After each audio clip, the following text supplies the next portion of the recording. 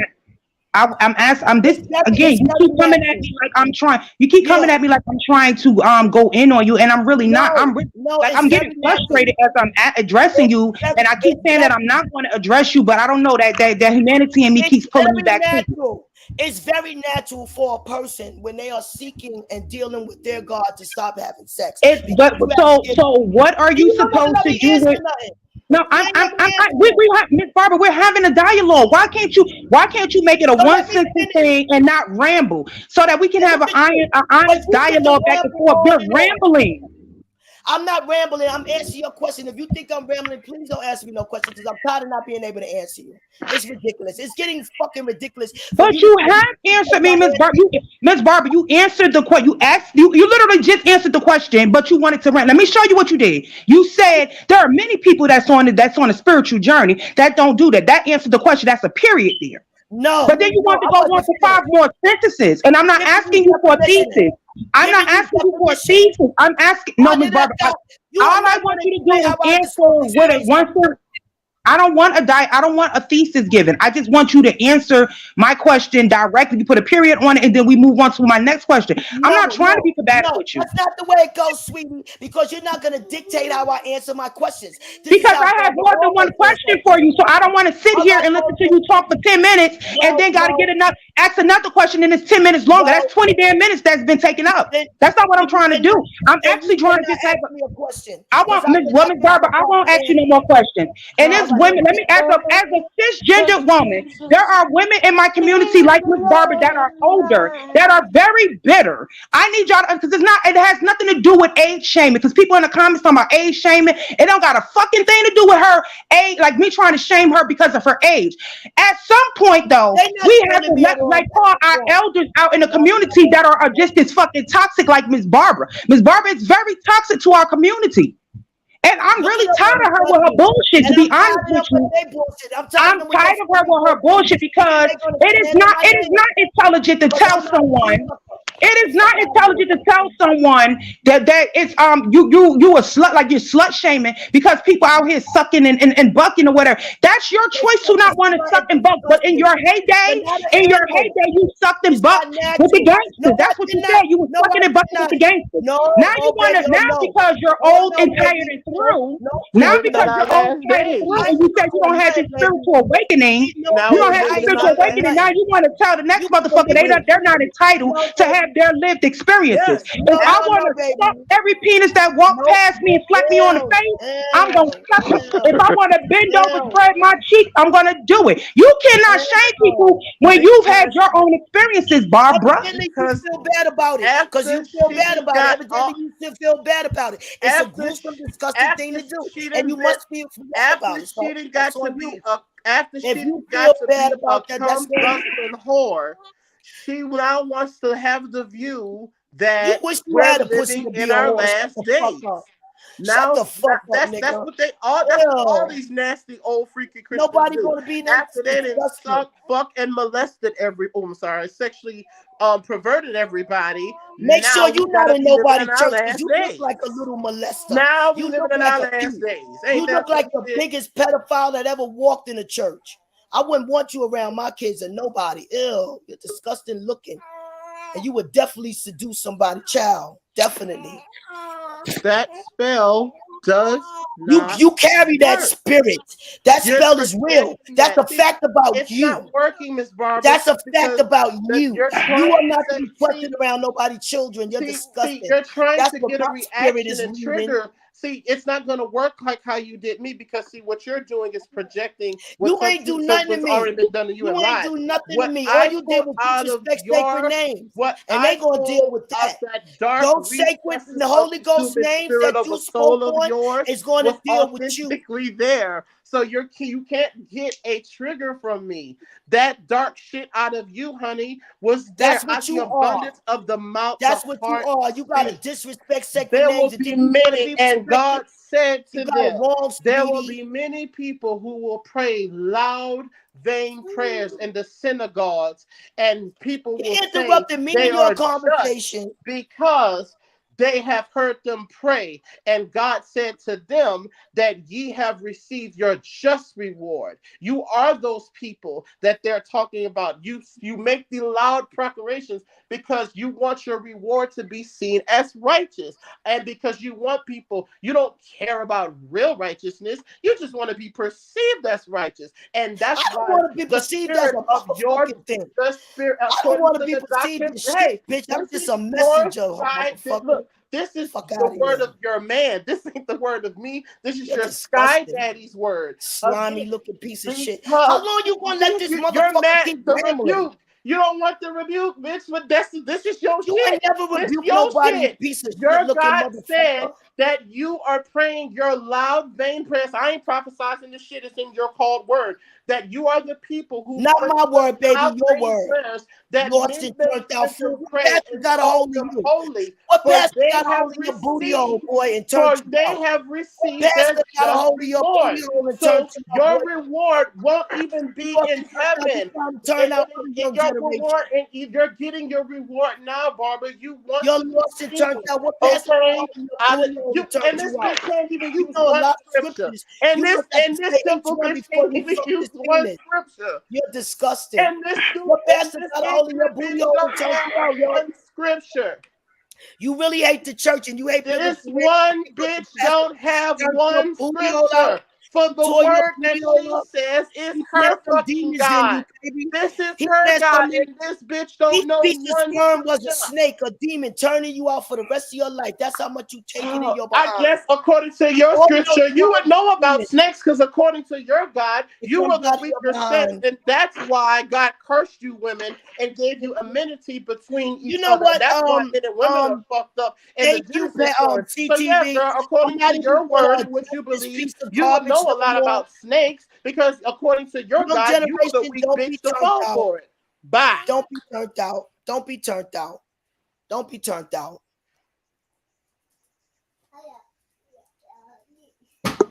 And go mammy them fucking kids. Jesus. Oh, now he's talking about my grandchildren. Mad disrespectful. Like I said, baby, Go this mammy is a them. you will Like not the be go around mammy them. anybody, Go baby. do what You you will do be best. deleted on Go sight. mammy them. Go That's mammy on those sight. kids. And being that I know that's a fact, I'm good. I'm good. I'm not gonna stay here with this piece of shit.